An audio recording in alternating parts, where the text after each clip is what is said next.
ఇలా వేడి వేడి గింజ అయితే తీసుకోవాలి. ఇలా గిన్నెలో కోసుకుని దాంట్లో ఇలా పెరుగు వేసుకోవాలండి. ఇలా కళ్ళుప్పు వేసుకోవాలి. కళ్ళుప్పుకే మంచి టేస్ట్ ఉంటుంది. దీన్ని ఇలా కలిపేసుకుని ఈ పెరుగు మనకి ఇలా బిళ్ళబిళ్ళలాగా తెలియాలండి. అప్పుడే టేస్ట్ బాగుంటది. చక్కగా ఇలా కొంచెం వెచ్చగా ఉన్నప్పుడే ఇలా స్పూన్ తో తాగితే మంచి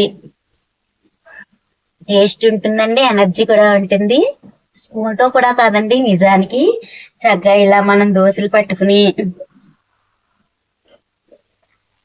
దీనిలా దోర్చుకు తాగడం అంటారండి. ఈ తాగడంలోనే ఒక విధమైన టేస్ట్ ఉంటుందండి. సౌండ్ కూడా చూడండి భలే వస్తుంది. బాలింతరాలకి పాలు సరిగ్గా పడకపోతే కూడా ఈ విధంగా పడుతూ ఉంటారు. పిల్లలకి పాలు పడతాయని. చాలా బాగుంటుందండి. మీరు ఒకసారి ట్రై చేయండి.